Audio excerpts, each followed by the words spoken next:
Yeah, it is 26 degrees centigrade here in Abuja. We'll talk about that. But lovely scenes. Well, that scenario where you see, wow, what a picturesque atmosphere there. So, good morning, everybody. Welcome to Sunrise Daily today. I'm Chamberlain. So. And I'm Kayla Megwa. That lake you're seeing there from... Lovely. I love it. Lovely. From Taraba State. We're getting that visual this morning. Monyo Lake in Ibi. I hope I got all of that right. If we didn't, we're sorry.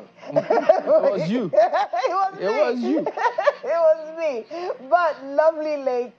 We had an event there recently. Yeah. We had to Fishing festival. Fishing festival there in Taraba State. Very lovely, lovely state, lovely people, lovely scenery right there from EB local government area of Taraba State. Well, it's just lovely. So these are the kind of sites that the country should develop and allow people to just go all over the place, make an industry of these kind of scenarios. I think it's good to hear. I understand that the state has revived that fishing festival such that people can always go there and do what they've been doing for a long time. So, yes. So that is how that looks. So, let's go to Ayo, because as a matter of fact, by the way, guys, we're talking about the chairman of Society of Nigerian Broadcasters Lagos chapter, guys. Ladies and gentlemen, Ayo. Congratulations, Ayo. Congratulations, bro. Well, why didn't you give me a heads up, Chamberlain, that this is what you're going to do to me this morning? Oh, well, yes. So that's why you cut me off talking about Taraba State, right? Okay. Yeah, that's the idea. Well, yes. Okay. Your coup has worked, so yes, thank you. Of course, we'll be hearing a lot more on that. Good thing you have left Lagos, otherwise you'll be under my hammer. But anyway, but you know, I can't stop talking. I have to talk about that, Chamberlain and Kayla. You know I love such scenes, and for only one reason. Just imagine that picture you showed us, color graded. Just imagine, you know, and all of the stories, Nigerian stories that we can tell from such images. Please, when are we going to have such collaboration between the federal government, in particular the Federal Ministry of Information, and the National Orientation Agency, and the organization, the federal agency in charge of culture, to put such images out into the world so that people will know indeed that Nigeria has a lot more than the things that we have been seeing and hearing? Can we begin to celebrate these good things, Chamberlain and Kayla? When are we going to start? What do we need to do to start? Okay, maybe I should say we have started already, right? Well, maybe, who knows, but above all else, they also need to ensure that accessing those lovely sites is devoid of any security threat or challenges, because that's one of the reasons why some people may not like to go there. There's a special place in Kaduna, for instance, where we understand people cannot access it anymore. It used to be very lovely. It still is, but because of some challenges there, they seem to have, they're looking at it from a distance. So those are the kind of things we're talking about. But I imagine that they'll do what they have to do moving forward. I mean, it would have been lovely to create some kind of economy around that lake. Imagine a fishing market or a fish market. It would expand the place. People start to move in there. We start to see infrastructure coming up. There's so much we can do, and you're absolutely correct. There's so much that we ignore and look at and just say, oh, it's lovely. Oh, they do this there. Oh, there's a festival in Arugungu. There's a film festival here. But the economy around it is something that needs to be really worked on, and state governments really need to do a lot more. These are ways to increase that IGR that we're all talking about. Look for little things around you, find a way to expand them, and, you know, get this money in. All right, yes, indeed. Don't you just love that? IOC's movies. Again. All right, guys, let's go ahead and talk to you about what you should be expecting today in Rivers. For instance, the Rivers Assembly, you know, the politics that has been back and forth. So we understand that the Court of Appeal will be delivering their verdict. The case involving 25 lawmakers from the state and 4 suspended others from, what, Government House, they say. So that decision will bring clarity on this ongoing back and forth as to who does what. And it may not necessarily be the last, because you expect that some people may decide to take it a little further. But that's one to watch today. Also happening today, the Women's Under-17 World Cup. Nigeria will be knocking horns with Liberia at the MKO Abiola Stadium right here in Abuja. Fingers crossed. Our girls do well. Our girls do well.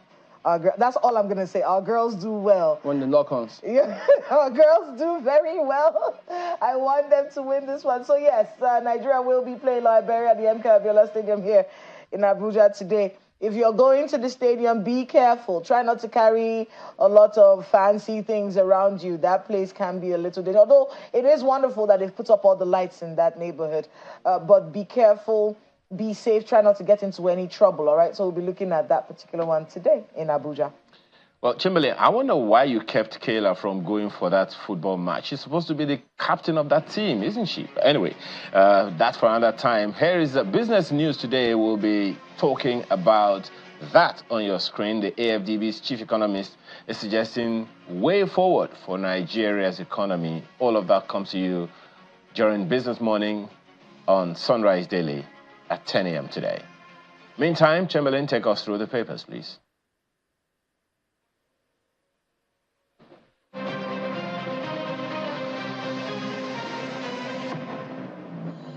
Here are the papers this Friday morning. Vanguard newspaper, hardship.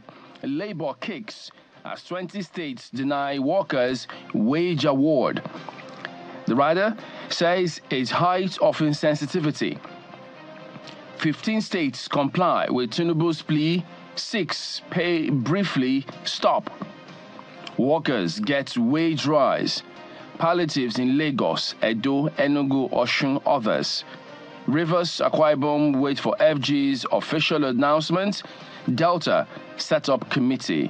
Beneath that lay story, minimum wage. We'll pay what we can afford, ascribed to Tinubu. From Vanguard to Nigerian Tribune, Labour will demand minimum wage arrears, NLC, TUC. And then the writer says, want FG to consult workers before submitting figure to NAS. That's how the paper reports the minimum wage matter today. Nigerian News Direct, Tinubu to receive draft bill proposing regional government system today. That's their own big lead. One of the lead riders, Afenifere Chieftain, unveils proposal for 8-region Nigeria interim boundaries. Coalition advocates new constitution in Nigeria's governance overhaul blueprint. Union proposes retaining 36 states as provinces with reduced powers. Okay, there you go. Who knows how that one will play out there today. Have a look at Daily Times. Clerk to Tinubu, correct injustices against Ndigbo. Release Nnamdi Kanu. Says it's time to restructure Nigeria. Implement 2014 National Conference report. Berates killing of security agents by civilians. And then on the, let's talk about The Guardian now. World Blood Donor Day. Risky black market booms as many shun voluntary donation. So they give some pictorial analysis of someone needing blood every 2 seconds. One donation can potentially save up to 3 lives. And then only about 25% of the country's blood needs are collected. So that's highlights of front page of The Guardian here today. Business Day, Customs to launch 24-hour operations to boost trade. FG to unveil marine and blue economy national policy. Daily Trust, Niger Governor, Deputy Speaker travel for Hajj. 3 killed as another mining site collapses, over 50 yet to be rescued from first incident. There's lack of empathy. So there's been some argument as to how they left the developments playing out in the States to travel for Hajj. So, but maybe you might get that perspective if you go into the Daily here today. The Nigerian Observer, rethink governance, restructure education for development, African leaders told. And then Blueprint. Your comment on troops wrong. DHQ tells Zamfara governor. Says we lost 9 personnel in 1 month. Soldiers neutralized terrorist kingpin Buhari Yadi, 232 others. So that's the front page of Blueprints today. And that is it. We'll look at some of the front pages this morning, guys.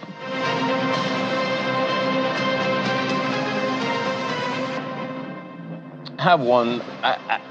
I have to confess I'm a little lost because there are so many things that stand out to me, but I'm going to pick on 2, Kayla and Chamberlain. Let me begin with the Guardian newspaper. That story you mentioned, Chamberlain, about World Blood Donor Day is actually a little more serious than many of us are aware. For instance, it talks about the fact that voluntary donation is being shunned. Black market, black market. I mean, we should be very, very concerned. I happen to be saying this because I was part of a project, recently where I got a lot more education about the blood, the human blood, than I could ever have imagined. And did you know, for instance, that your blood can expire? That your blood actually does expire? Do you also know that when you donate blood, the shelf life of blood is very, very short?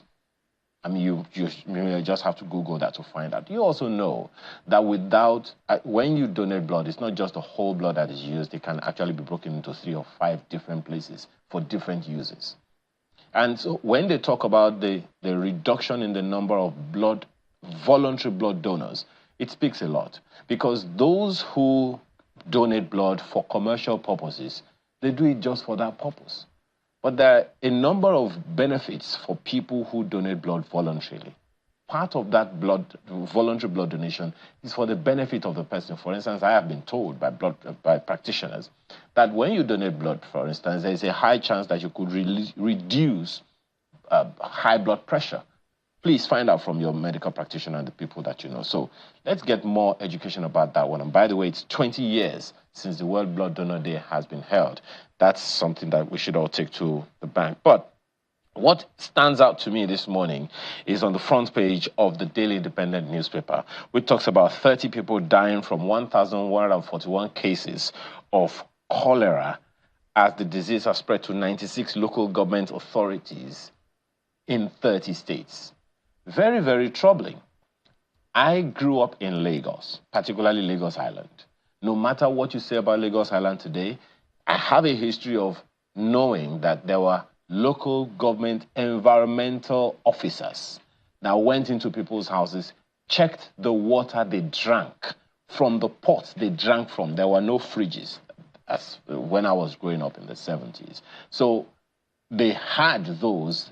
They got into your house, they saw anything in your water that you shouldn't be drinking, they broke the pot, they threw it away, and you had to get something else to drink with. Those days, I doubt if we had the kind of serious cholera outbreaks that we had now.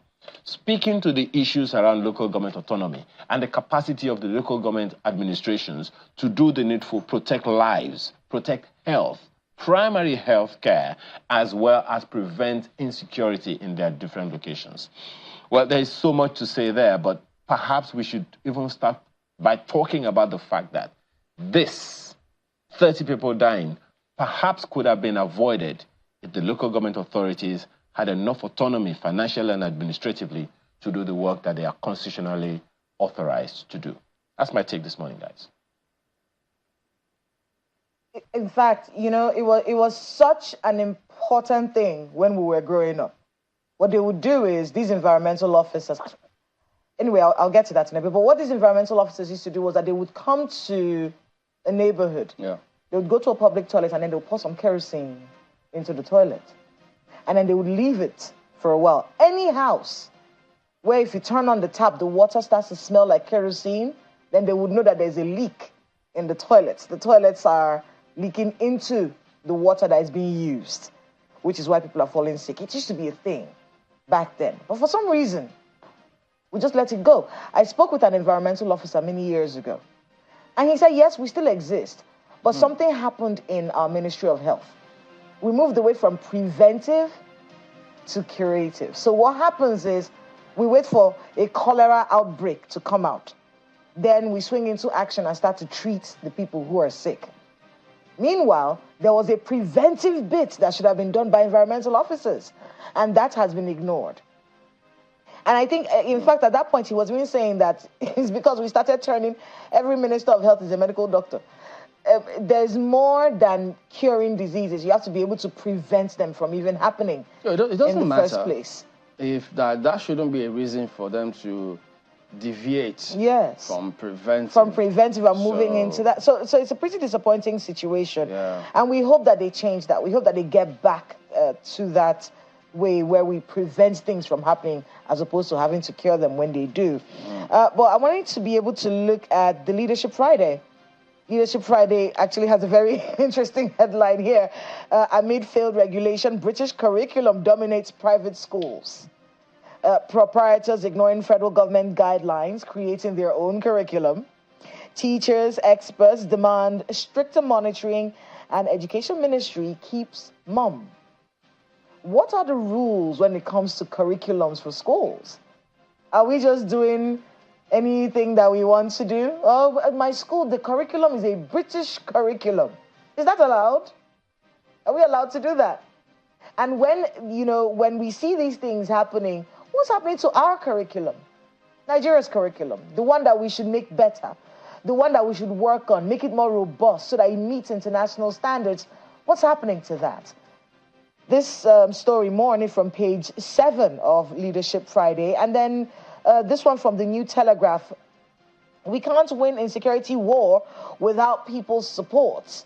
That's from the Defense Headquarters, more on pages 3, 6, and 26 of the New Telegraph. Of course, this is the Zamfara governor's situation that's coming up. Everyone is responding to those things that he has been saying recently. They're regretting that Zamfara has no internal security platform, decrying 16 security personnel killing in 13 days. Respect rules of engagement, the Chief of Army Staff tells the troops. And soldiers kill bandit leader Buhari Yadi, others terrorizing the northwest and Niger area. So more on that from pages 3, 6, and 26. But of course, everyone responding to those allegations made by the Zamfara state governor, very disappointing, and one that we will be following up on. Well, a number of things stick out. Education is really important. And I think that was why I was reading a couple of days ago where the MBTE is saying that they're trying to make it compulsory that polytechnics, you've got to learn a technical skill before you graduate from any of those polytechnics. And so who knows? That I'm hoping that it's born out of some sort of research that they've done, what they want to achieve with that, so that they can measure it. This is what you measure that you can improve upon. So that's how one expects or will hope that they told that path. But this story about security in Zamfara, I think it's Blueprints, guys, that highlights that one this morning. So it is important, not just for Zamfara state, but across the country, different areas where we have this challenge of security situation or the other. Because, yes, Zamfara governors, the current one, they've had to grapple with some of these challenges over the years. So that's why you see that front page of Blueprint where he was talking about them responding to the governor. But I think the detail of what they said was whatever allegation that the governor had made, they were going to analyze that carefully, impartially. I think that's the word the authorities used there. So, but then Blueprint also did reports there this morning that some of the fortunate scenario of those of them who died there, I think we need to equally be visited. But we'll keep tabs on all of that because all the former governors and the current governor have to find a way to work together. Because when the military says we cannot win this war without the support of the people, it's crucial. It cannot be underestimated or overemphasized. So those are issues that we need to ensure happens moving forward. So that is a look at some of the dailies here this morning. We're back in a moment. Stay on with us.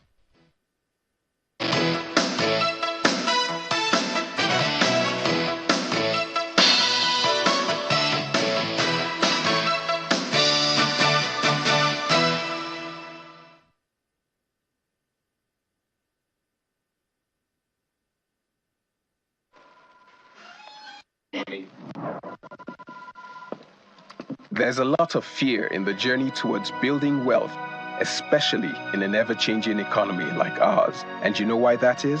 It's because navigating the world of investments without facts and insights is like walking in the dark. But that fear stops now. Opportunities open up to you when you have a trusted guide. Someone with over 28 years of experience advising individuals, corporates, and governments to achieve their dreams through strategic and well-timed investments. That someone is AfriInvest.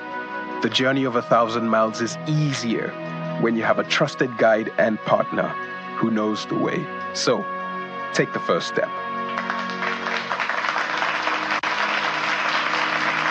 AfriInvest, simplifying investments, creating wealth. Some say learning is fun, but as a mom, I see how demanding it can be for my child. That's why I ensure he starts every day with a cup of Bonvita. Give your child Bonvita. It contains essential vitamins and minerals that support mental and physical vitality. Bonvita. Prepare them to win every day. The Duchess International Hospital caters to every aspect of a family's health needs. A one-stop shop for maternity and child health services, emergency medicine and critical care, medical and surgical subspecialties, dental and eye care, and a range of other subspecialties and services, all available at a single location right here in the heart of Ikeja. And it really doesn't matter if you're paying out of pocket using your HMO or private insurance. We focus completely on providing that world-class affordable healthcare for all the family at all times.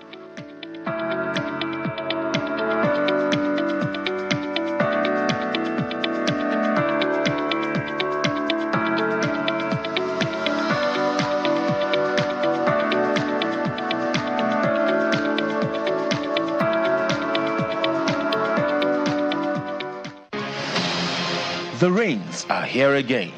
Seasonal climate forecasts have revealed the possibility of flooding in several communities of Nigeria. Clear away solid wastes that block drainages and waterways to mitigate the risk of flooding in your area. Do not build on waterway. Do not walk through flood water. Evacuate from flood-prone areas to safe higher grounds and report any flood incident to the State Emergency Management Agency, SEMA. Listen to weather forecast and comply to safety instructions. For further information, visit www.nema.gov.ng. Disaster management is everybody's business. This message is brought to you by the National Emergency Management Agency, NEMA. NEMA, for the sake of the distressed.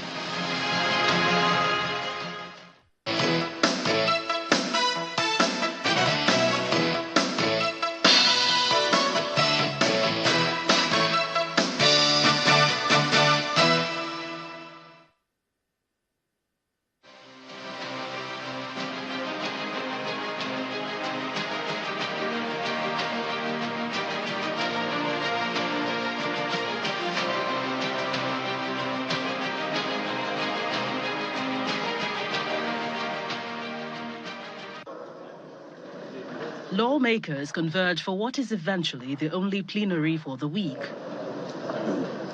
Budget submissions dominates the day's business as the chairman of the Senate Committee on Niger Delta Development Commission, Senator Asuko Ekpeyong, made a presentation of the scrutinized 1.91 trillion naira 2024 budget as proposed by the commission. The 1 trillion naira borrowings became a subject of concern. The request is normally given to the committee to deliberate and then come up with the report. But now it is included in the budget. I think the procedure here has been bypassed, in my opinion, Mr. President. So I want an explanation on this. I observed that 174 billion was for unpaid projects across. What are these projects? Where are the lists that shows that they are really unpaid. Yes, this is a bill that came from the presidency. But you know that before they can go a borrowing to the tune of 1 trillion, they must follow due process. They must follow due process. So I don't think this is the end. The report comes 24 hours after the Commission had defended its budget before the Senate committee. The budget is subsequently passed. By the same token, the 98.5 billion naira FCT supplementary budget for 2024 is presented for consideration.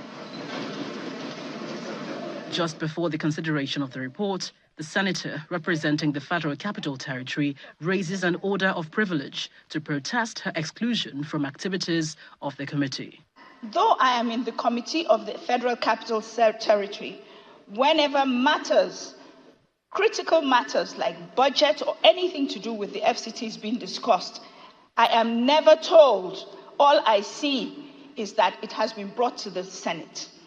Sir, in the Federal Capital Territory... No, the civil senator Ireti. Please, may I finish speaking? The President of the Senate interrupts to remind her of the rules, which requires her to communicate her complaints via a motion. You have your motion. Okay, so we suspend it till tomorrow. Point of order is in order. Suspend. The total sum of 98.5 billion naira, third reading taken.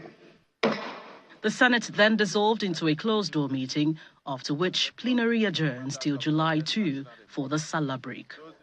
From the National Assembly, Gloria Umezuke, Channels Television News. Well, Mr. Ladan Salihu joins us here. He is a former commissioner for information, Bauchi State, and he was also a member of the MKO Abiola campaign at the time. Good morning. Thank you for coming on today. Thank you for having me, Chamberlain. First of all, commiserations on the unfortunate incident about your residence. Thank goodness that at least no life was lost. I am incredibly lucky, together with my neighbors. The conflagration, the inferno lasted 3 hours into the night, and everyone involved, the 3 houses were burnt down, but we all escaped.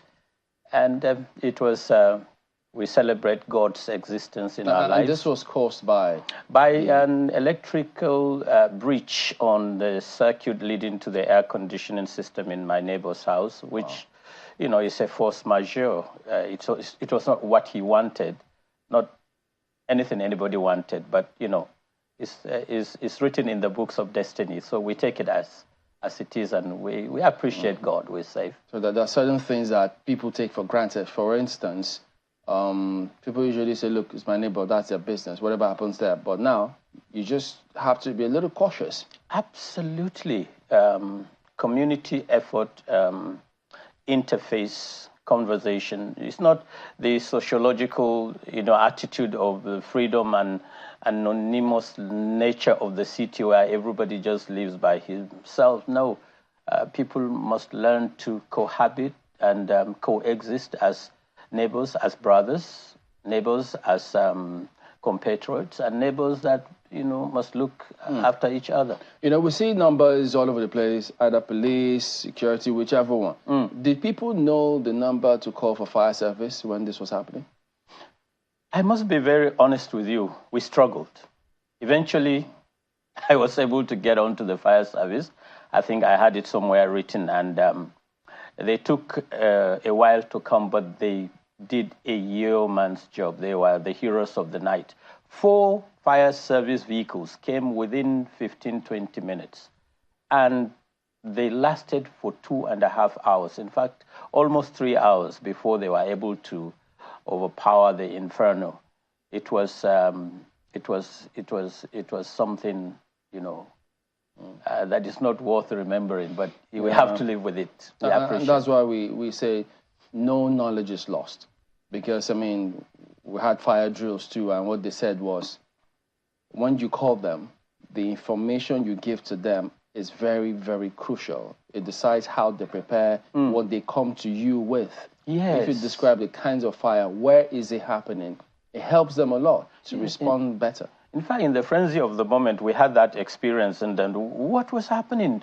Where was it? Who did what? And tell me the kind of fire. And I was like, what are these guys talking about? Yeah. But eventually we calmed down and we told them. And it is important, I think, that the government and, to whom it may concern, there must be, water hydrants in all estates. And water hydrants in strategic places within our societies. And then public education to sensitize and sanitize the public on the ways of, addressing the first few signs of a fire outbreak. It helps a lot because from the experience that I have garnered, it's handy, such information that not many people know. And neighbors should realize that, people should realize, the general public, that when you go to bed, you must ensure that the air conditioning systems are either switched off or you check from time to time, because now they do not function properly. Why should an air condition, be the source of, you hardly get to hear these things, abroad. Maybe the quality of the products that are brought in the Standards Organization of Nigeria needs to have a second look and do thorough checking. But we thank God. And that's why people say democracy, the kind of government we have. If government were up and doing, this will happen, that will happen, this may not happen. And many of them are somewhat nostalgic. In fact, it coincides with, we're talking about Democracy Day this week, the other day, and they thought, oh dear, if we had gotten certain things right, we may have had other agencies of government. Today, my colleagues were talking about how they had environmental officials those days who would do their job, no matter what, and they made an impact. That's why they still remember them till today. You were a member of late MKO Abiola's team at the time, and the frenzy, the kind of environment people had. So what was the significant difference? Were people happier with that system or that process at that time? What changed? Why is it different now, if you think it is? I think in retrospect, when you look at the structure and the kind of brand of politics that brought the likes of, or that brought MKO Abiola on board, compared to what obtained today, they are light years apart. And the option A4, for instance, was deployed during the June 12 elections. It was clear. You may have some issues with it, but people lined up behind their candidates. So the issue of overvoting, the issue of flagrant violations of the electoral law, were minimal. People lined up behind their candidates. They chose their candidates. At the time they were leaving the polling unit, everybody knew who got what.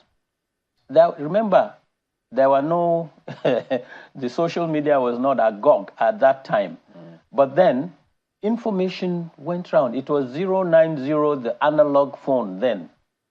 And you can see that the quality of the process was such that MKO Abiola in Kano, the home base of his political opponent, he defeated him soundly, roundly, almost landslide.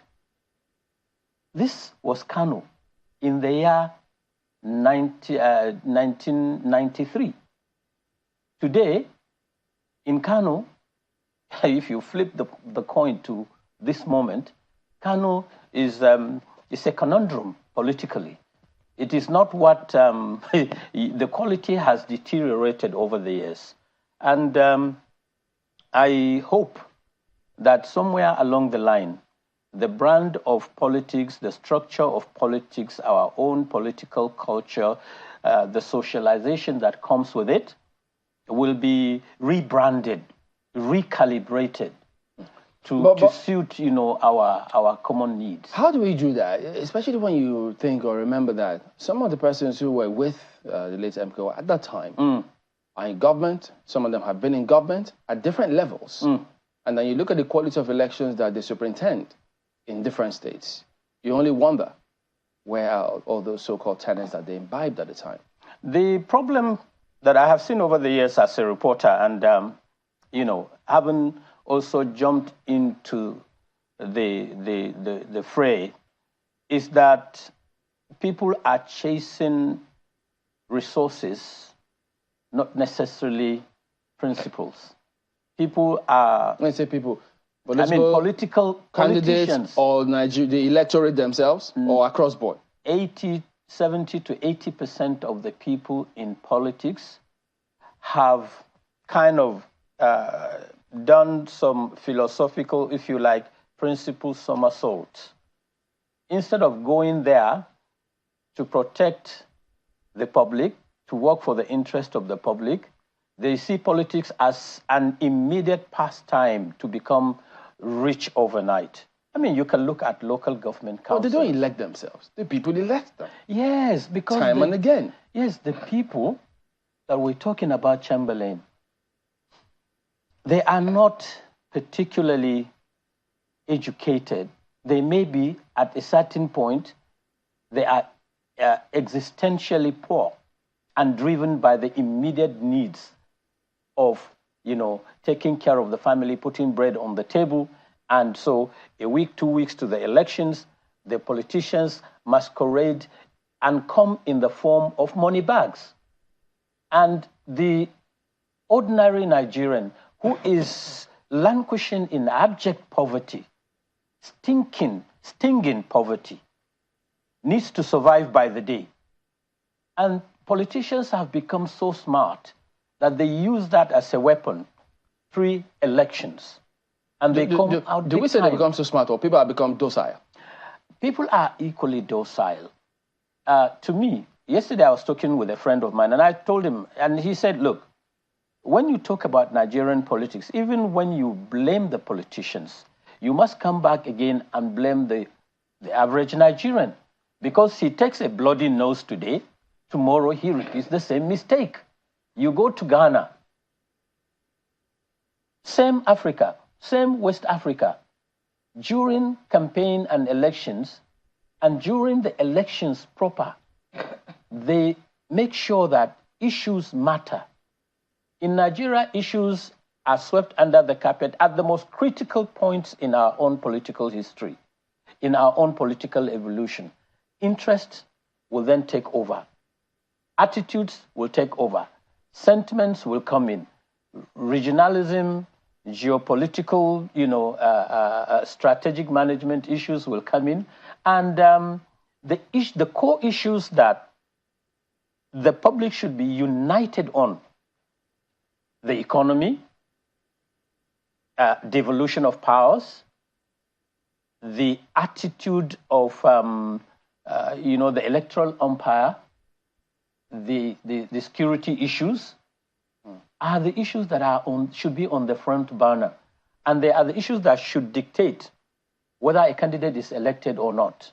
I think maybe what's happened is the Nigeria of 1993 and the Nigeria of 2024 are worlds apart. Absolutely. Worlds apart. and many people may say, at the time we had something to lose. Mm-hmm. We were united against a common enemy, yes, so to speak. The military. So, there was that camaraderie. We felt the need to work together so we could achieve something. In 2023, 2024, what could we unite together against as a people? Because I think that's where that's when we thrive, when we have a common enemy. So is it that we don't see these economic issues or these insecurity problems we're facing? Is it that we don't see them as a common enemy that we can unite against? Because if we do, in many ways, it would change our perception and drive us in the direction of who we need to be in office. What do you think? I think the 40 years after independence, we had, I think, 29 to almost 30 years of military rule. That has beaten the average Nigerian to pulp in terms of understanding, democracy or even embracing it. Eventually, like you said, beautifully you stated it, the common enemy then, enemy quotes unquote, was the Nigerian military and the need to get them out of power. Now, what kind of society do we have? How do we name the society post-military? There wasn't so much national debate on the structure of Nigerian politics. For instance, if you want to go on the parliamentary system, you look at what happened between 1960 or even before then to the time of the Civil War. And then you look at the nature, if you want to do presidential system, what is happening in America. Then you take a look at it. If you wanted a presidential system, you now said, okay, look, are we taking hook, line, and sinker what obtains in America? Or are there some variations that we will bring onto the table? That said, the stanza we are in currently, which is what you asked, it is, we missed an opportunity to make history as a country. We do not seem to appreciate the fact that when you come into a period of elections, there are certain issues that are germane to the survival of a nation. Insecurity in Nigeria. If you go to the southeast, it's there. If you go to the northwest, it's clear. If you go to the northeast, you may say that is the nucleus of insecurity in Nigeria. And when you look at the economy is in tatters. The system is almost, biting in every form of our own social life and lifestyles. When you go to the issues of politics, is catch your catch as your catch can chance. So how do we identify these core problems? Who and who do we elect? Is it a matter of APC, PDP, Labour, or is it a matter of the national challenge that is common to each and every one of us? How do we face this? Then we pick the wrong direction. I mean, it's interesting that you mentioned national, because that's the conversation that's going on right now. Are we a nation or a country? We are a bit of both. I am not convinced by our own attitudes and our own ways and means of doing politics, and our own conversations, the narratives about patriotism, the issues of, June 12. I'm not convinced that we have a nation. The issues of corruption, for instance, in my view, it's like, I'm afraid it's becoming a common denominator that dictates or even determines our own, ways of life. Ask in the mainstream ministries or in the structure, any structure in our own public service. Literally, and I'm being very blunt about this, in some ministries, not all, ministers are the CEOs, the chairman, permanent secretary and directors are members of the board of directors. People cannot go. Normal people that seek for contracts, supplies, and what have you, cannot go into ministries and get jobs done and get paid as at when due, because the system is now engaged through third-hand parties, second-hand parties in the same business. You've worked with states. Can you also bluntly tell us, do you think they can or cannot pay the minimum wage? Is corruption an issue in those states as well? Is it interfering? I think the minimum wage issue, to me, you see, you have to address the issues. I think we live in, when you see a mule, a donkey, that is carrying, some goods. The Hausas have a saying, you refuse, if you want to push the donkey to urge him on, you give him some strokes. We don't seem to be stroking the donkey, we are hitting the load that the donkey is carrying. The issue of minimum wage if you address the issue, if you address the core problem of inflation, and you address the management of the economy, if you give a public servant, let's say 150,000, 200,000 today, he buys a bag of rice at 85,000, corn at 60,000, 140,000 is gone. But if you lower the price of the commodity, if you ensure that by the management of your own micro and macro economics and the way and manner in which you address core economic problems, then you will bring down the prices of commodities. Labor wouldn't be asking for 500,000 or 250,000. We do have to get our colleague in Lagos to ask you a few questions before the time goes. Ayo. Thank you, Kayla. You know, one of the first questions, as you began the conversation with him, I was just looking at one of the things that has been identified by some of your compatriots, Mr. Salihu, who were also part of the process of bringing us into this Fourth Republic way back. Now, we had at some point spoken with Mr. Ebolu Adegborua, who is a legal practitioner, senior advocate of Nigeria, who said that they were told, you know, when the Fourth Republic was to begin, that they shouldn't be a part of it. We also had a conversation, I think it was yesterday, with another politician who also came, a former DG of the Progressive Governors Forum, who also said that many of them who fought for this democracy are not playing because, for one reason or the other, because they probably didn't think that the Fourth Republic was going to last this long. But now, according to him, they are now playing catch-up. How significant is that for you in the democratic journey that Nigeria has gotten to until now?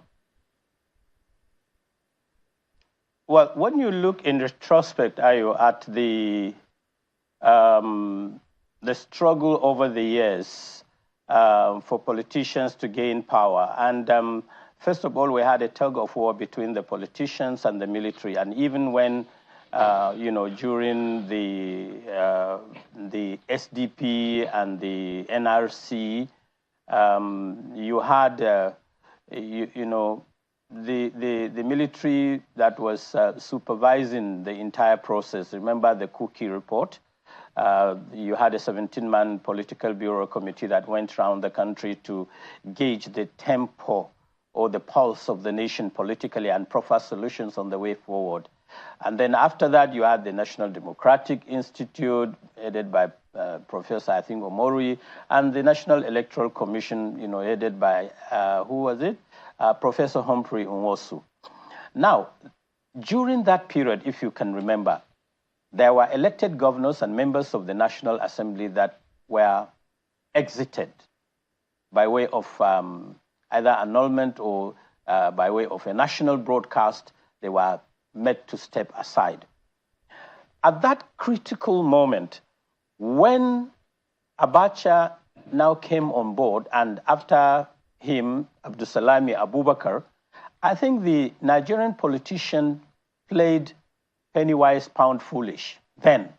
Why? Because they saw a situation in which Abdulsalami Abubakar was seen as a general that, of course, he was a head of state, but not as much, if you like, feared militarily as Abacha, not as much as you know, not as much a recognition he had as, say, IBB. So when the politicians felt that they couldn't survive, you know, the maneuvers of the two generals, IBB and Abacha, and then Abdulsalami Abubakar you know, came on board, they just said, no, look, we've taken too many bloody noses, and we will not just step forward. This one is not going to work. That I'm talking about the, you know, Abubakar Abdulsalami era. Eventually, the system, like the Nigerian factor, stabilized. And what did you have on the blocks? With all sense of humility and respect, greenhorns, people who had very little knowledge of politics, technocracy, bureaucracy, the way the game is being played. they were eventually elected and the system somehow stabilized. And so you discover that was a system that was bereft of quality, that was bereft of, if you like, comprehensive knowledge of the ways of doing politics.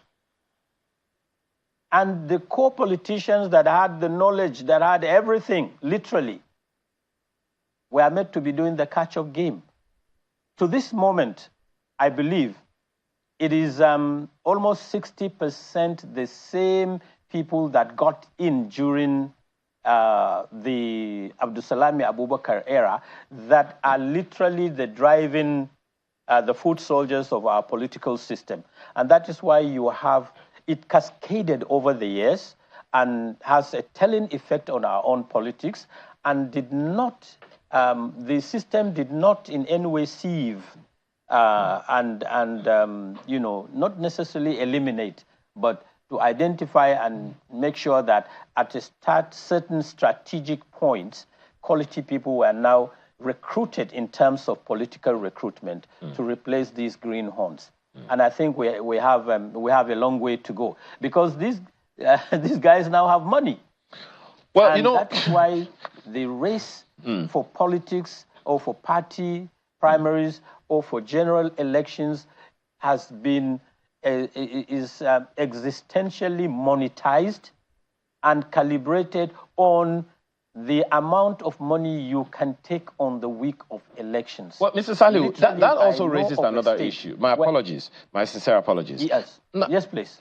Perhaps that also raises an issue of concern. Looking at the Constitution, looking at the lowest benchmark by which a governor, a member of the House of Representatives, a councillor, or a senator, even a president can be elected. There are those who believe, of course, that the bar is extremely low and may not significantly, you know, make any significant impact on the quick change that we need to make. So there is this suggestion that's also making the rounds, that perhaps we should have some kind of qualification outside of the Constitution, which is, I mean, for some people it may be too late to go back to school, I mean, the regular academic school. Perhaps that also are wondering, what if every politician who has to vie for office goes through the National Institute for Policy and Strategic Studies? Perhaps then we can begin to have some quality kinds of politicians, because it would seem like right now, as you said, it's the politics of money, politics of power, and very, very distant of politics of impact and national development. What is your take on that suggestion? My take is that, there must be a clearinghouse that should and must determine the entry point for a politician when it comes to national elections. If you want to compete for a governor, for the office of a governor, for instance, for crying out loud, you must have a degree, at least. If you want to contest for the National Assembly, the office of the Senate and the House of Reps, you must have a national diploma or a national degree. Because for instance, the lawmaking assembly, the congregation that is the last hope, they say, of the common man, and you sit down to look at national issues that border on security, on the economy, macro and microeconomics, on the issues of defense and security, and what have you.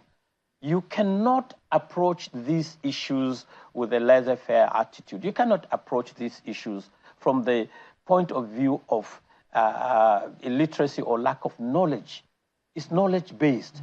And the way we operate as a country today, pari passu with other nations, we must make sure that we put the best hands and, forward, the best boots on the ground.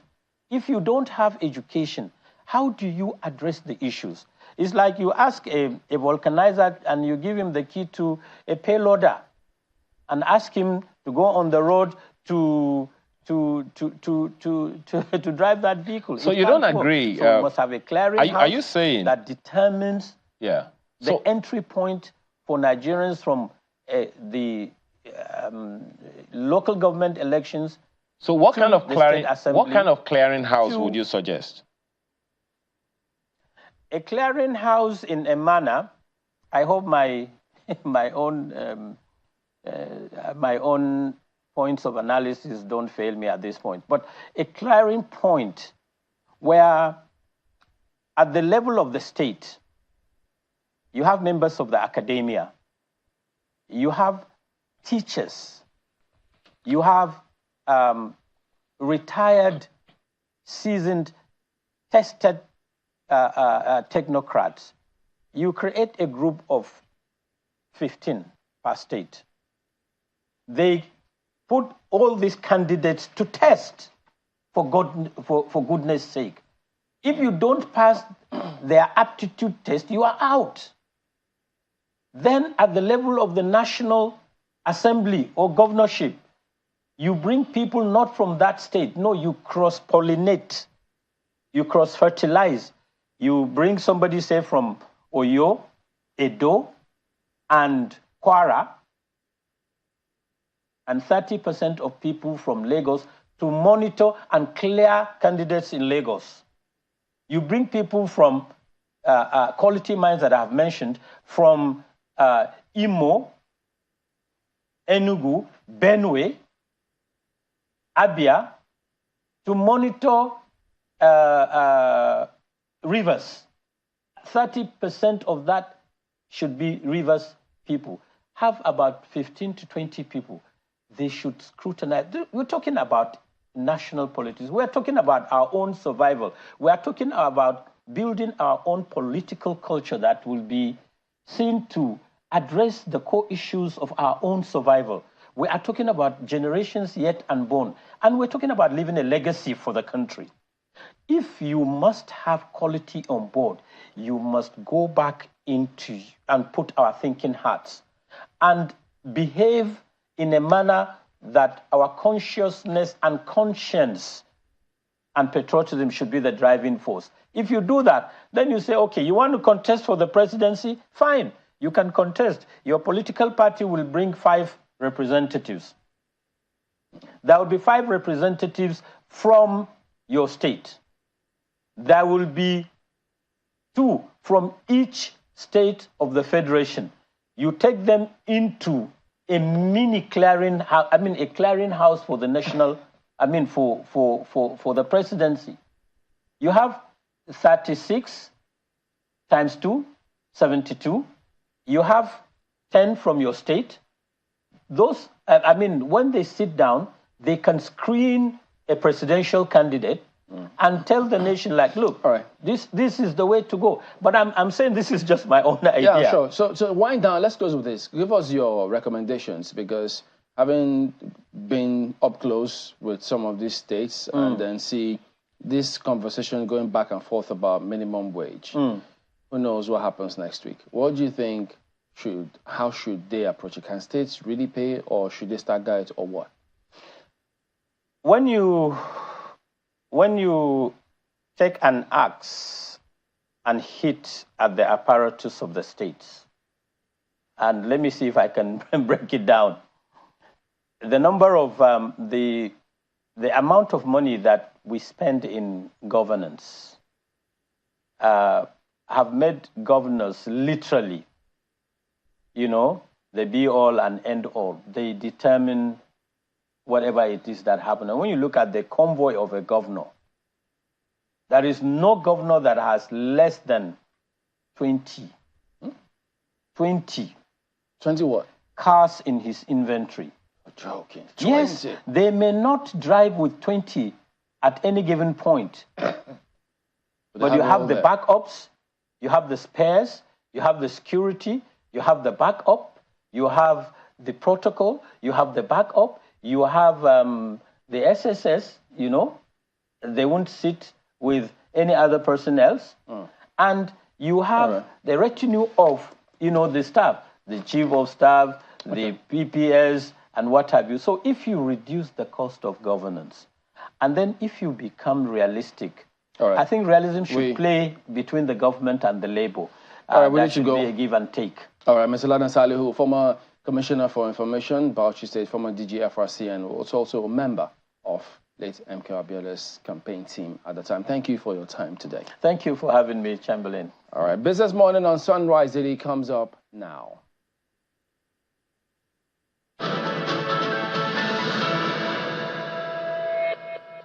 I guess the conversation on finding the right minimum wage, affordable and sustainable minimum wage, does have a very long way before it comes to an end. And we keep hearing different revelations. I mean, like what the guests at Sunrise Daily actually said, none of the governors have less than 20 cars. So can they cut down on those cars and pay more to the workers?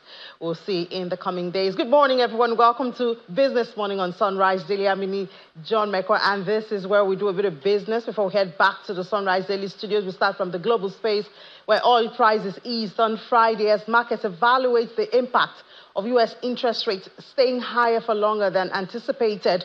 But crude benchmarks headed for their best week in more than 2 months after solid projections for crude and fuel demand. We'll take a closer look at the numbers, and we see there's a lot of red right here. 0.5% is what we see for Brent.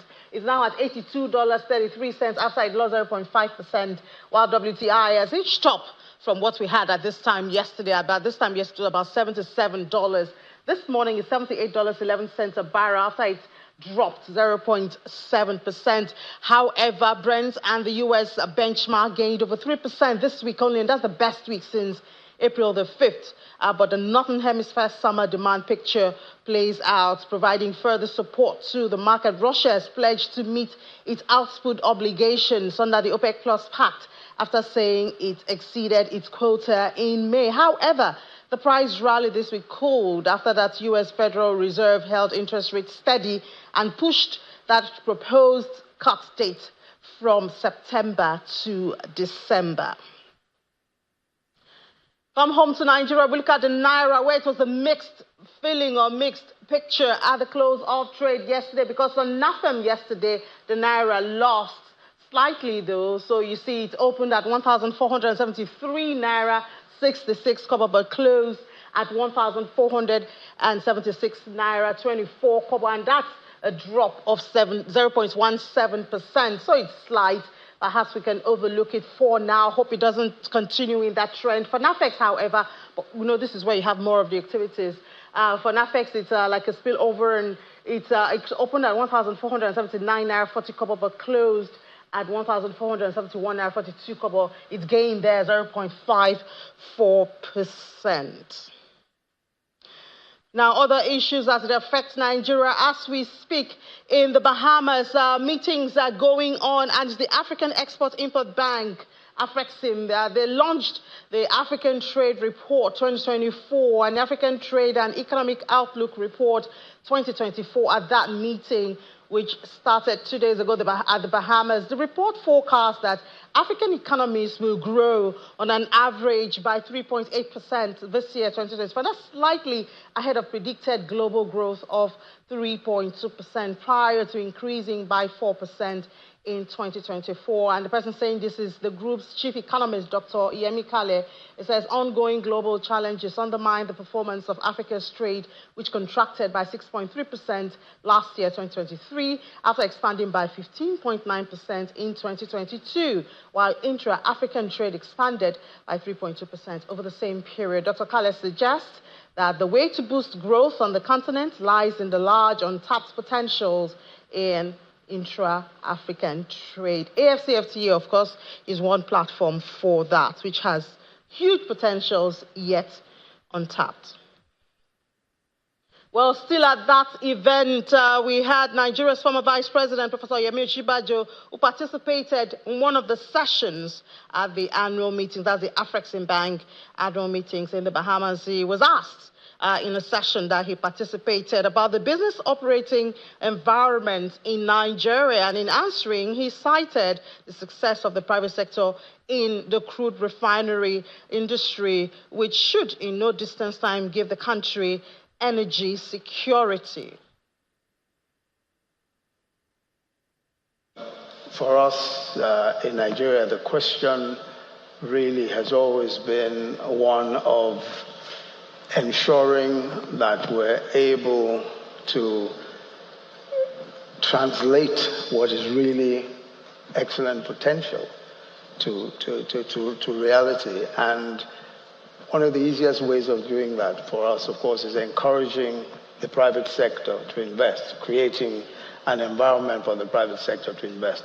So really, when you look at the global challenges on the one hand, and you look at our challenges, the question really is not for us, not so much the global headwinds, it is more getting stuff done in our own environment, which is why the Dangote refinery that you mentioned is a very significant, development, because here is the largest single line refinery in the entire world. And that it happened, that was fully implemented, speaks to not just, the fact that the private sector is mature and is able to do big things, but also that the private sector is able to attract, cheaper capital, even sometimes, than the government, So I think it's altogether positive if you look at how the environment speaks. But really, the challenges are not necessarily the huge global headwinds. For us, we've got to focus on our own challenges. We have to deal with the local issues and local challenges. Yeah. And I think that has been done quite creditably when you look at what the private sector is doing. I mean, BOA, another very big organization, is also about to commission a refinery. I mean, they've also built a very massive refinery. I think that's almost in the order of about 250 or so thousand barrels a day, and that's also private. So I think there is, a fair amount of progress in terms of, how the private sector is working. So there you have it, former Vice President in the Bahamas there, sharing some of the success stories of the private sector back here in Nigeria. Of course, that meeting ends today. That's the Afreximbank annual meetings ends today. So you can expect that Doing Business Incorporated will give you more from the meeting at that time. Now, last week, there was also the AFDB, that's African Development Bank Group meeting, and they launched the report, the African Trade Report. So let's get into that and some of the issues as it affects not just Nigeria, but Africa, as you know, the African Development Bank. With the chief economist of the AFDB, Professor Kevin Urama, joins us from Brazil, where he's attending another meeting. Professor Urama, good morning. Good morning. So what time is it in Brazil? And tell us a little bit about the meeting you were there for. Yeah, thank you very much for having me. In Brazil, we are having G20 meetings on the International Financial Architecture Working Group, looking specifically on how to reform the global financial architecture to make it more inclusive, more nimble, and to be able to make more resources available for development in developing countries. Thank you. So, Prof, very interesting. I mean, you saw Afrexim is having theirs is ending today. You had yours, AFDB, I think it was last week, and then you have this. So where do all of these meet? Because sometimes it seems we're just having all the meetings, interesting talks, great ideas, but where do they meet on the continent? Thank you very much. Actually, I'm very personally excited with what the changes we're seeing in the global discourse around development. Last week, we had our African Economic Outlook report launched at the annual meetings of the African Development Bank Group in Nairobi, Kenya. And that report focused on driving Africa's transformation within the reform of the global financial architecture. The reasons being very clear that the global financial architecture evolved in the post-Second World War era when several of the African sovereign nations were not there around the table. And despite the fact that this architecture has supported growth, alleviated poverty, it has also created inequalities and created a number of challenges that currently the whole global community is now beginning to look at how can we refine it to make it better so that resources can be made more available for the things we need. You remember in 2022, we looked at mobilizing private sector financing for climate and green growth. And we did find that even the climate financial architecture is totally misaligned with climate vulnerability, meaning that countries that are more vulnerable to climate change are less likely to receive the climate finance to support their transitions. And in this report, we also looked at the structural transformation on the continent. Despite all the billions of dollars that has been invested domestically and also by the global community in supporting growth on the continent, we find that transformation in terms of structural transformation, meaning reallocation of labor from low productivity agriculture to higher productivity manufacturing sectors, is not happening that fast on the continent.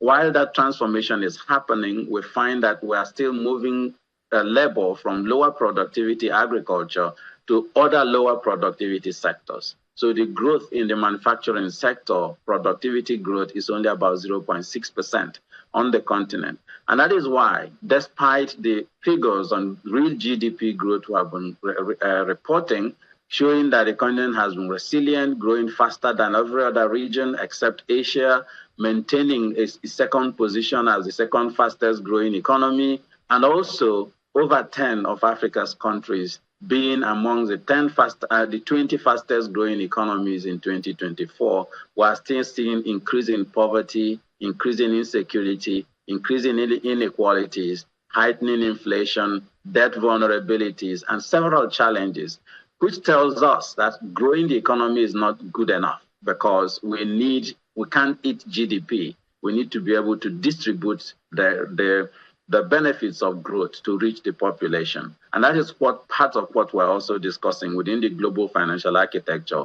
how to ensure that there's equitable sharing of global resources to allow for development to happen across the developing world as well. Thank you. So another thing that the report also captured is the issue of depreciating currencies, which seems to be common on the continent. I mean, in Nigeria, we see the numbers every day. Is there a solution that the AFDB has been able to suggest that can help the continent in this area? Yeah, thank you very much. In terms of currency depreciation and also inflation, several fundamentals of the in the macroeconomic sphere has not been going very well in Africa, but not just in Nigeria. We have seen depreciation of currencies in several countries of the continent. Over 30 countries in Africa saw depreciations in their currencies. But this is really very clear because there's a lot of imported inflation that is happening on the continent because of fiscal tightening post-COVID-19 in the advanced economies with whom we trade. So when the dollar is appreciating, we're going to be expecting that the local currencies in different countries often also depreciate, and also expect that to see that the cost of debt goes up because the interest rate countries have to pay for the debt they have borrowed keeps going up. But in Nigeria specifically, as you mentioned, we've seen a significant depreciation in the naira because of several reform policies that has been implemented in order to do some corrections in the currency market in the country. And such depreciations are normal. We do see that it does happen, but with right policies that are implemented in order to bolster that effect on the real economy and also structural reforms in the economy, we can then expect that in the medium to long term, things will get better. So I guess that brings me to this question, that how do we find a balance, this necessary harsh reforms, and because it is for the long term, and keeping the people alive until the benefits of the reforms come to life? Yeah, thank you very much. It is very clear that when you have structural reforms in order to do some policy corrections in the economies, it needs to be matched with also fiscal policy reforms and interventions to bolster the impacts of these reforms on the most vulnerable population. So we call them normally shock therapies. So we see that in Nigeria, for example, the country has done quite a lot in order to try and address the short-term impacts of these reforms that are happening. We're seeing interest rates being raised by the central bank. This is normally the classical approach to try and rein in inflation. But then in doing that, there is need to also carefully measure its impacts on SMEs and then impacts because when lending rates increase, you will expect that the SMEs will borrow less, and then there will be more challenges with regards to also access to capital by the poor. And that is why the government has done quite a lot in trying to measure, address the challenges in the short term. So we've seen a lot of exchange rate pressures being addressed by the country through the policies that the central bank is implementing, but also through cash transfer measures and other measures that the country has been implementing to address the short-term challenges. Now, but in doing that, we also need to focus on structural reforms to help grow productivity in key sectors, because part of the impacts, the transmission effects of these changes in countries normally go through two major sectors. One is the energy sector, because in Nigeria, for example, where there's also the removal of subsidies, you are going to see that the price of petrol will go up and cost of transport will go up. So we also need to ensure that in doing that, we are trying to address the challenges that causes with regard to food price inflation and energy price inflation. And in Africa, it's not just about interest rates, because some of the challenges we have are also external, as I've mentioned, imported inflation because of fiscal consolidation in other countries with whom we trade. And then the dependency of our debt on dollars means also that interest rate, which means the fiscal challenges for the countries, will increase. So in addressing that, we also need to marry that with fiscal policies and investing in growth-enhancing sectors so that in the medium term, we can produce more food and be able to generate more electricity and reduce the cost of these on the poor. So why the shock therapies are important, they are short-term. So we need to also look for the medium-term policies that will help to address the systemic challenges within the fundamentals of the economy as we go forward. Then the report also looked at productive infrastructure, investing in productive infrastructure. Where is Nigeria in this? Nigeria, like many other African countries, has been investing in productive infrastructure, but there's quite a lot of challenges in accessing the necessary capital to invest at scale to be able to reach levels that drives productivity higher on the continent. And that is why the report looked at the policies that we need in order to drive that structural reform in the continent. I can give you the specific numbers with which, for how much Nigeria has invested or not invested. But we know that in Africa, we have an investment gap of over $180 billion for physical infrastructure alone. But in our study, we find out that the continent needs over $402.2 billion in additional financing to be able to address these infrastructure gaps in energy, in technology enhancing production, in services, in manufacturing, and other things. But the point I really need to make here is there's always a critical mass of capital that is required to be able to move economies from low production to higher production sectors. And that is why, if you read the report, we focus a lot on how to mobilize domestic revenue in order to ensure that we have enough resources within the continent to address that, but not by increasing tax rates. It's more about improving efficiency in the tax collection and making sure that those who are supposed to be paying the taxes are paying the taxes, improving tax compliance by enhancing the social contract with citizens, by ensuring that governments actually use those taxes to deliver public services. And that is why in our earlier interview, I talked to you about our public service delivery index, to be measuring how countries are delivering on that delivery of public services. Because we see around the world that countries where there's a lot of efficient use of tax resources and also non-tax resources, citizens are able to pay taxes and are happy to mobilize more resources for governments to do more of infrastructure. Yeah. But we also need non-tax resources from our natural resources. We know that in Africa, we have significant amounts of natural resources that are not really being fully deployed because we mostly export them as raw commodities with low value addition. So we also need to invest in value addition to ensure that we beneficiate our natural resources so that we can mobilize export revenues more than when we sell them as raw commodities. Yeah, thank you so much, Prof. And I'm so happy you didn't talk about getting more loans because, I mean, debt servicing is also a burden on lots of countries on the continent. Thank you so much for your time and wish you the best in your deliberations right there in Brazil. Professor Kevin Urama, Chief Economist with AFDB. Thank you very much for having me. All right, now let's take a break. When we come back, there's a bread analogy. Have you seen it? Well, it was on Channels Television on June the 12th when the platform had their special edition. It was one of the speakers there brought that up. You will enjoy that, but that's after this break. Just stay with us.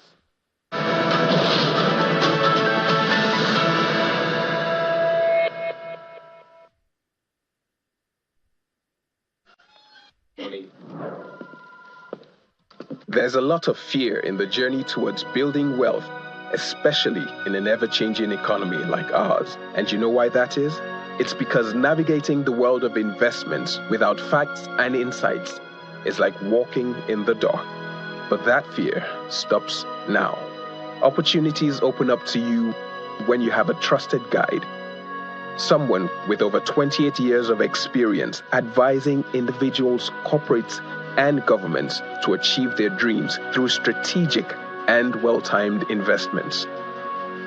That someone is AfriInvest. The journey of 1,000 miles is easier when you have a trusted guide and partner who knows the way. So, take the first step.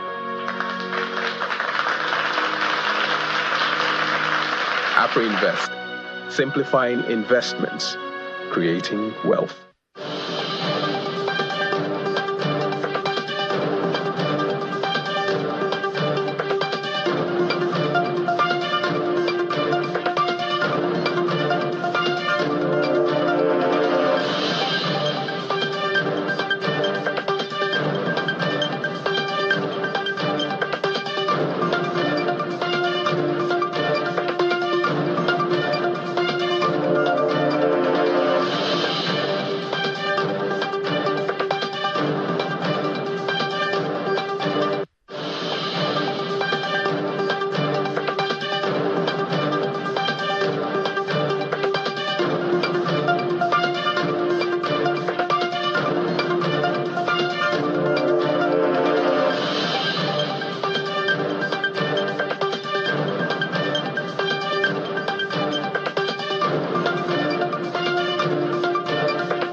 It's called the bread analogy, and well, Mr. Kola Oyene captured what he sees as an issue in Nigeria, talking about inequality in the sharing of resources, and he captured it in this bread analogy that was used or shared. He shared it on the platform on the 12th of June, the special edition of that program. Ladies and gentlemen, I have come to show us our national bread. Because you see, the top economists can fly over people's head many times. We can sit in this place and I can throw data at you. And you leave wondering, what have they just described to us? So this is our bread. This is Nigeria's bread, and I'm going to hand it over to these citizens of Nigeria who are meant to share this bread. There are 10 of them, representing 200 million people.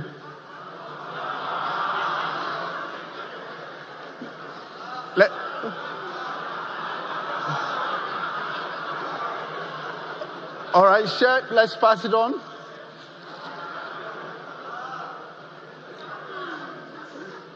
All right, let's keep passing it on.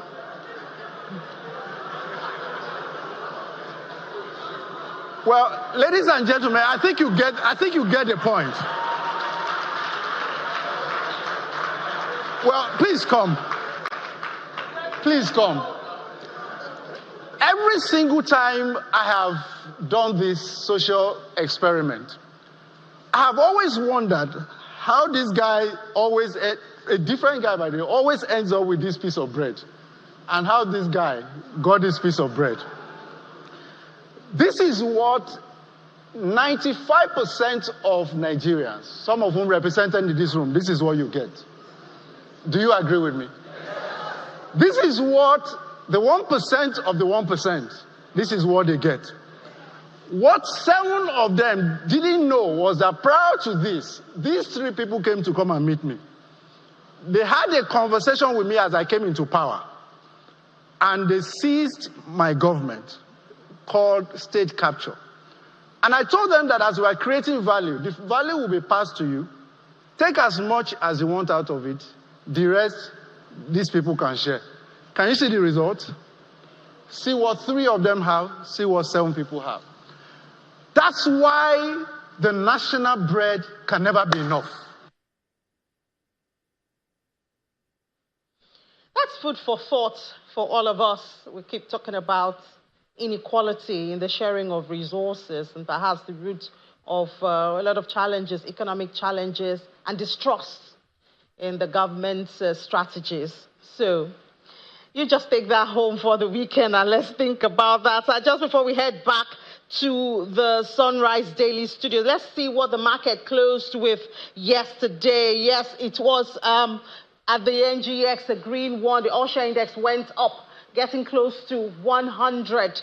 Hold our breath and see if we can do 100 at the close of trade today. Equities cap 56.47 trillion naira after the market gained 114 billion naira by the close of trade. Right there, the activity chart mixture there, just the deals ended up in the green. The volume and value were in the red. Top gainers for yesterday, Nigerian breweries led that pack.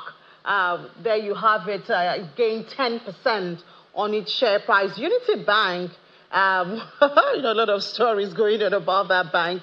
Perhaps we see maybe confidence, investors' confidence coming back right there. It gained yesterday. NEM Insurance also gained at the close of trade. On the flip side, ETI, Dark Communication, and Class Insurance, they were on the flip side, losing 9.99%, ETI, Dark Communication 8.77%, and KCI Cleansing more than 7%. Top trades trust coming from the most liquid counter. Zenith Bank led that, followed by ICO Insurance, and then Access Co were the top trades for yesterday.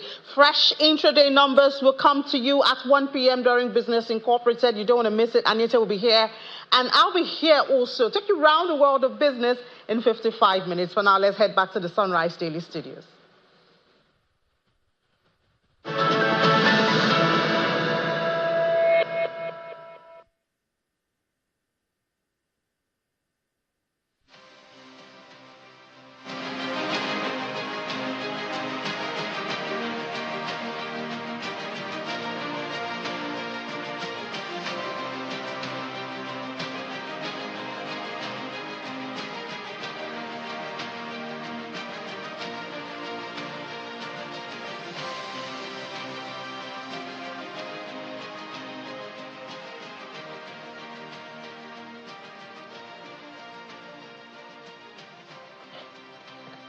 Nigeria is 25. At least this democratic experience, the Fourth Republic, is 25 years old. And we're celebrating these 25 years, 31 years after we had what is considered the freest and fairest election in Nigeria. This happened in 1993. Now we are trying to find out exactly how you would say we have fared over the years. There are those who believe that in our journey as a nation, without the rule of law, there is no rule. And without the rule of law, there is no validation for laws.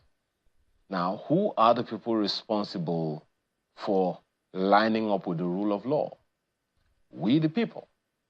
We have a grundnorm, the Constitution of the Federal Republic of Nigeria. 5 amendments gone, a few more coming, and we're still wondering whether or not we're lining up with the rule of law in our country. Now, we'll be having a conversation this morning with a legal practitioner who knows exactly what we are talking about here when we're talking about the rule of law in our nation, Nigeria. And the whole idea is for us all to check how well we are doing in that regard and whether or not we are where we want to get to. We want to weigh and review the role of the judiciary in our democratic journey and how we fared in upholding the tenets of democracy 25 years into the Fourth Republic. Have we evolved? Have we developed? Or are we still at the same spot? There are arguments here and there about whether or not the federal government, the judiciary, should be selected. The head of the judiciary, the Chief Justice of Nigeria, should be selected or sworn in by the president or whichever way we want to look at it. Is the judiciary independent enough to play its role as it should? Or is Nigeria's judiciary, like the states' houses of assembly, an appendage of the federal government's executive arm? Let's have this conversation this morning with Mr. John Oloyede, who is a legal practitioner. He joins us virtually from here in Lagos. Good morning, Mr. Oloyede. Good morning. Thanks for having me this morning. Well, you have been around for long enough to know whether or not we are going the way we ought to go democratically in Nigeria. We're celebrating 25 years of unbroken democracy in Nigeria in this Fourth Republic. And this date, Democracy Day, has been declared as June 12, or June 12 is now officially our Democracy Day, celebrating what happened 31 years ago. What would be your assessment of how far we've done, particularly from the space of the judiciary where you operate? Well, my assessment is just one word: appalling.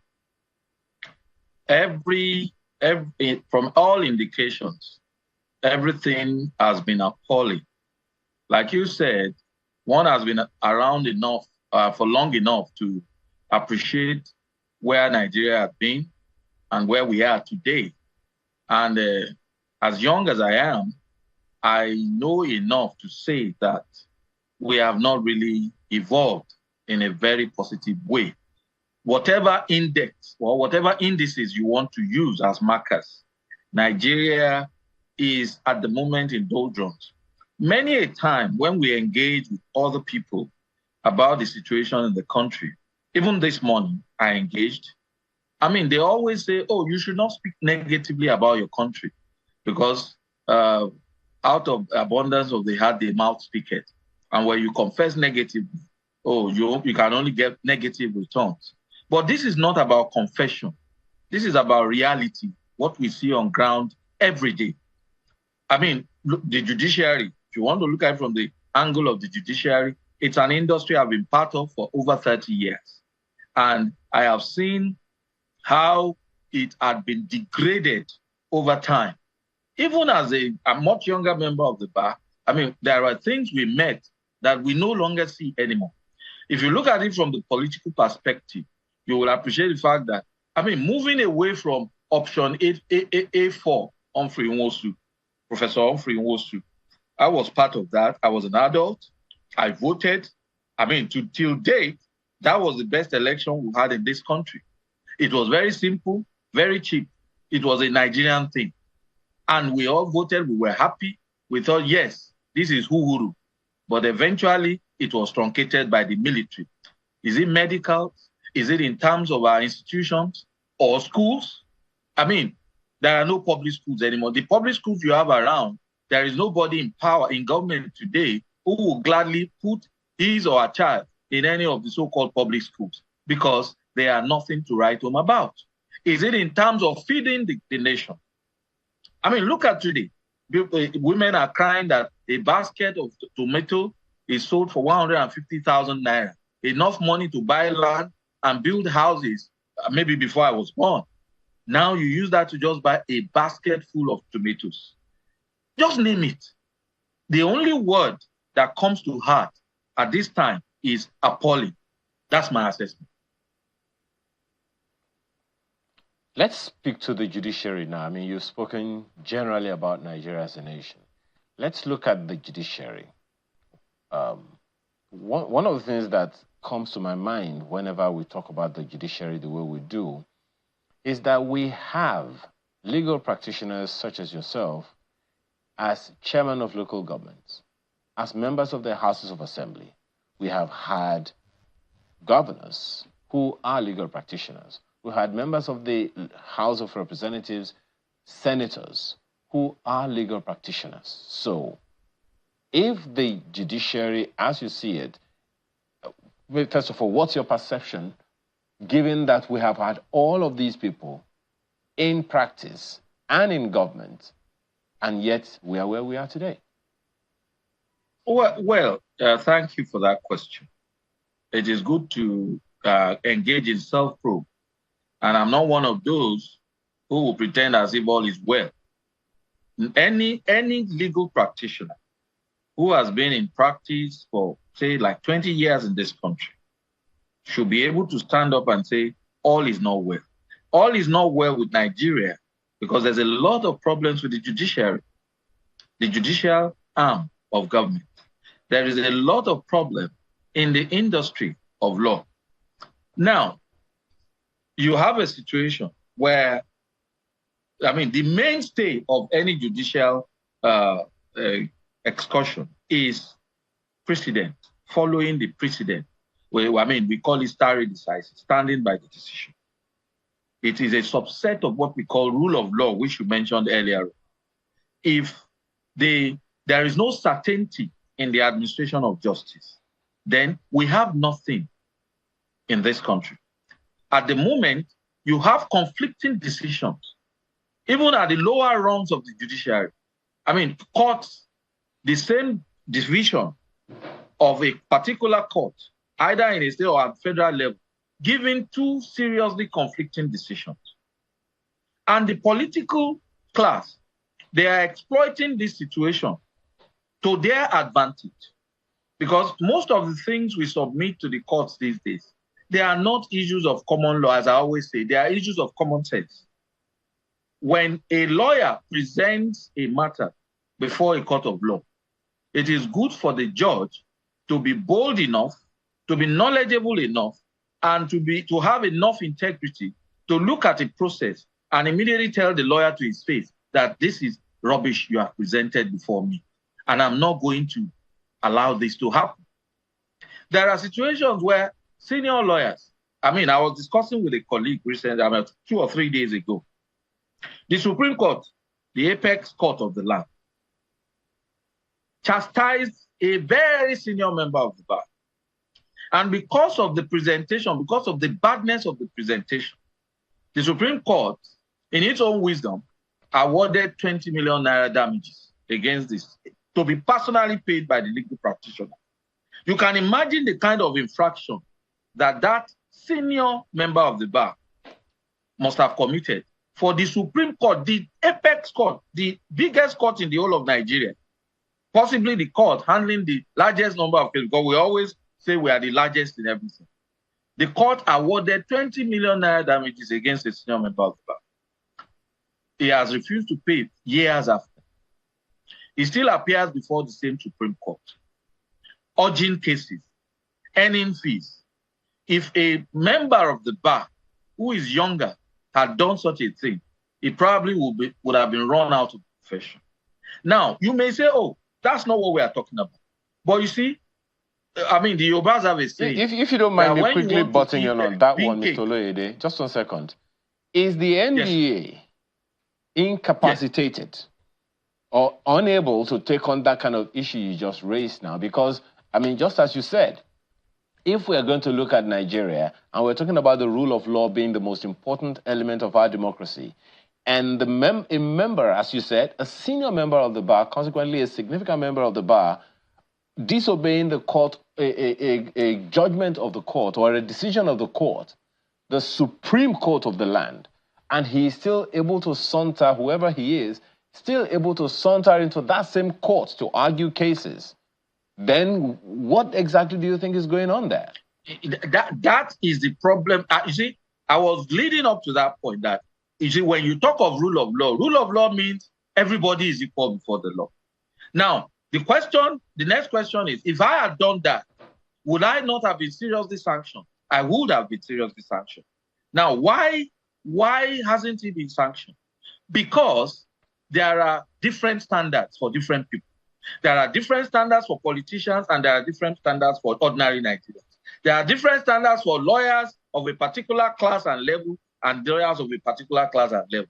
There are different there are different standards for, it depends on the caliber of person that's appearing before the court. And that is what makes pronounced the problem of the judiciary.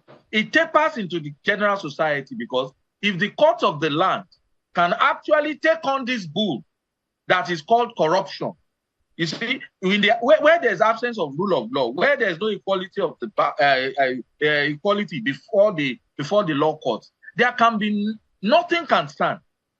People are not sanctioned. Anything they do, they get away with it. So you see, the NBA, is virtually incapacitated, because it's a situation where instead of just taking this on and saying, look, yes, you are one of us, but what you have done is wrong, you will take the medical practitioner before a coroner, who is a magistrate. The coroner will look at the case and say, oh, you have committed an infraction. We see Medical and Dental Practitioners Association. They take on their members and they throw them out of the profession when they have committed an infraction. Why can we not self-regulate? Why should we wait for outsiders? A time will come.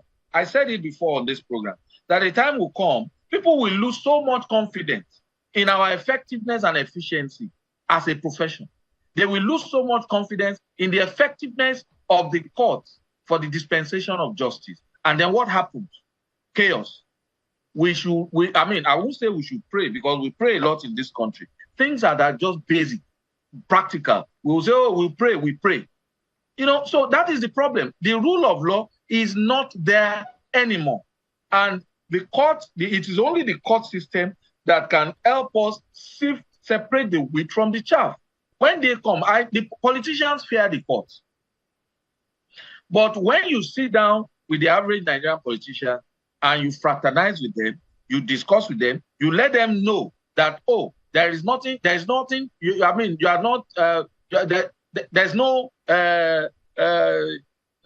mystery surrounding your existence as an institution. They will take you for granted. The day politicians go to the court and they fish for their orders, all these frivolous orders, overnight, or what some people have called overnight orders, the day they go there and the court openly castigates a politician that, look, see what you have brought, and you, the lawyer, you are helping. I always say it, every lawyer knows the case he will win or lose from his chambers. From right inside the chambers, he knows a case that is won and lost. But why do we saddle with the courts with the responsibility of having to take on these cases? Why do the courts take on these cases?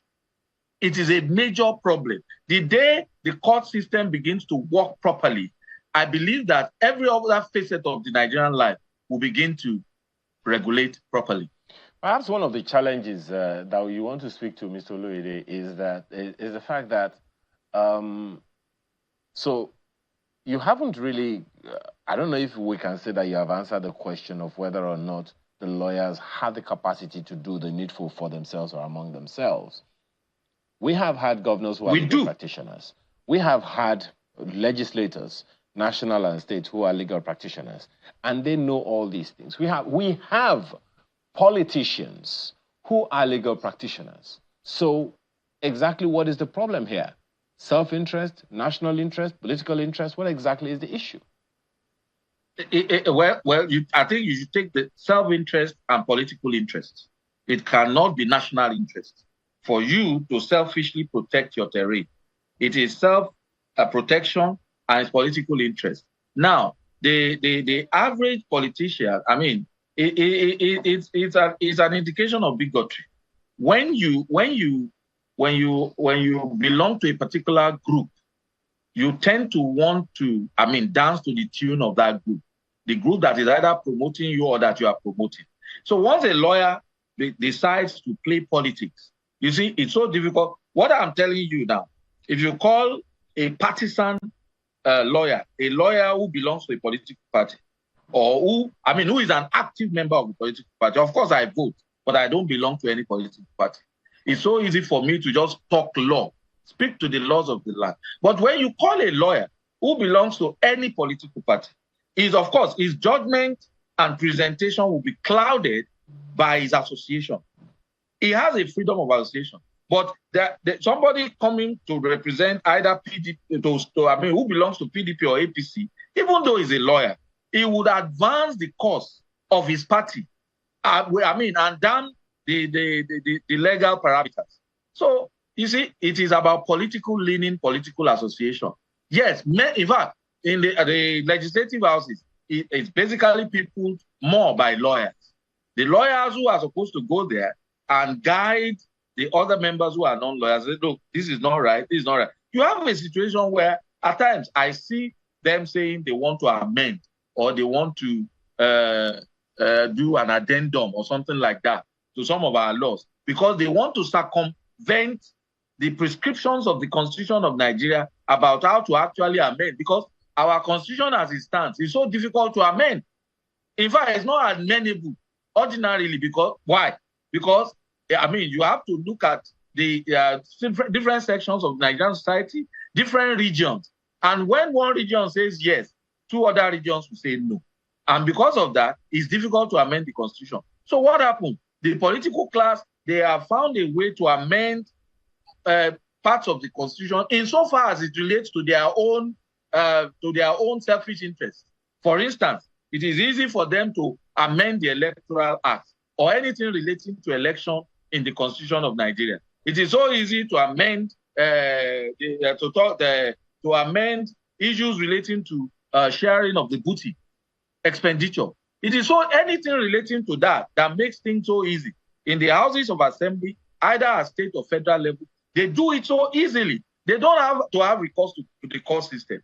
But when it has to do with basic salary, living wage, that's when you begin to say, oh, we have to go to Supreme Court for the Supreme Court to do this. The president has to sign an executive order.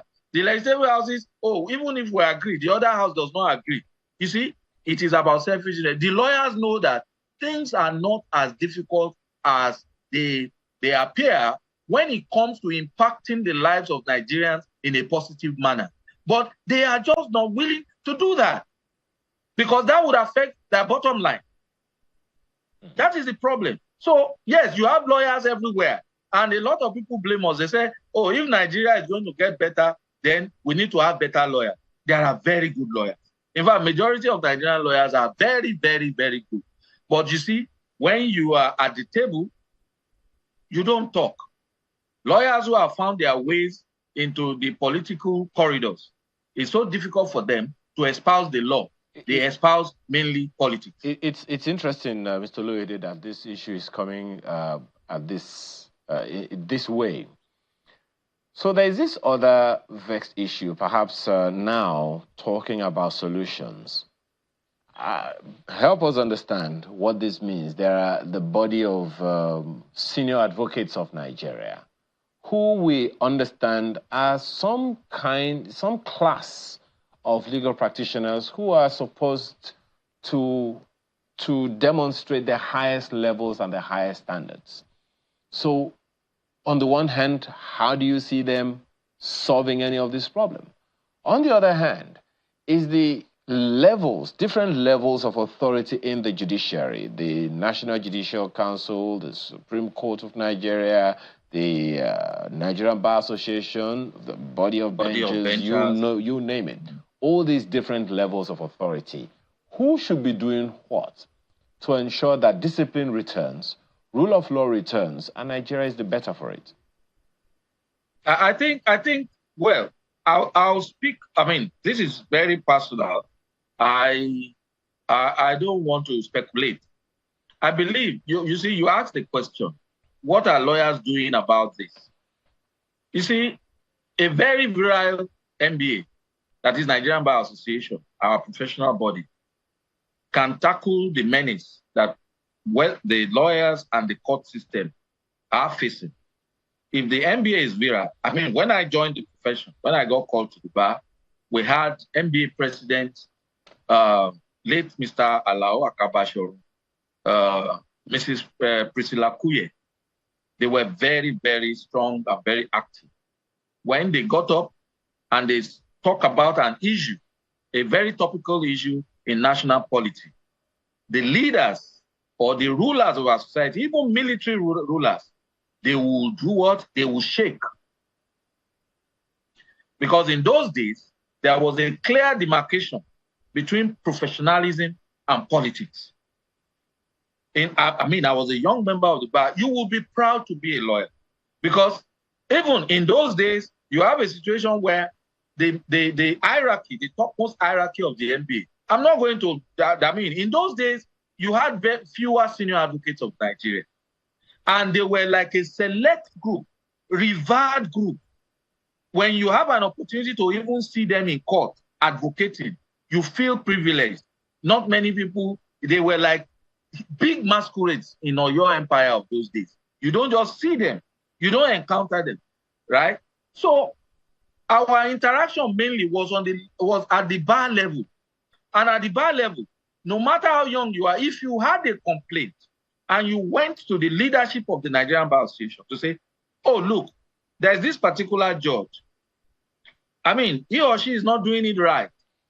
The NBA will take it upon themselves to go and meet with this judge and say, look, we have been receiving complaints. If it is true, it has to stop because it's not in a... I mean, something as simple as, for instance, the opening time for court proceedings is 9 a.m. In those days, if a judge does not sit by 9 a.m., sits by 9:30, 10, and then people will sit down and be waiting, the NBA, once they hear such a thing happen, they will warn the judge, they will write to the judge, and then they will ask that the court or the judge be boycotted. You can imagine the embarrassment to a judge when the whole NBA, and these things become so prominent. A lot of people hear. Now, that is sanctioning. That is some level of, discipline. Because the interaction between the bar and the bench was so robust and healthy. There was nothing personal. It was never a war.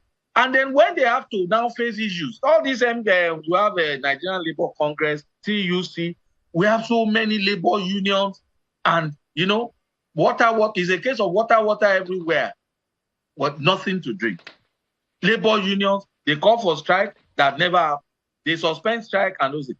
When in those days, when NBA decides that a national issue is enough, we don't want this to continue anymore, every other union will rally behind the NBA, and the NBA will take on government, military rulers, and they behave.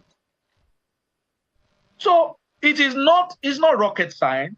These are matters that at the NBA level, if NBA is not playing politics, if we don't have politicians heading the NBA, we can solve this problem. It's a matter of health. It's the health of an institution, but it is the most important institution in the Nigerian politics. Well, it is sick. I'm hoping, Mr. Olaide, that everyone in the profession actually does see the judiciary as a most critical practice in our country, because we're talking about the rule of law generally, and it's something that cascades not just from the federal government, but down to the ward level in every local government. It's an ongoing conversation. I hope we can take this on some other time and perhaps also have broader conversations, broader perspectives on this issue so we can have a better nation in the nearest future. Thank you so much for your time this morning. John Oloyede is a legal practitioner, joined us virtually from Lagos. Thank you again for your time. Thank you very much. Well, Chamberlain, Kayla, I don't know how much of that you caught, but hey, it would seem like we have a long way to go. We caught all of it, actually. So, yeah. So thank you for watching, everybody. We'll see you next week. I'm Chamberlain Oso. Goodbye. And, have a great weekend ahead. And listening to all of the things that have been said throughout the week, I mean, it's important that every Nigerian realizes that the democracy that we enjoy was paid for. Somebody died, someone sacrificed, and we have to start thinking about what sacrifices we can make for our country. I'm Kayla Magwa. Have a great weekend ahead. And I'm Ayo Makinde. Enjoy your weekend.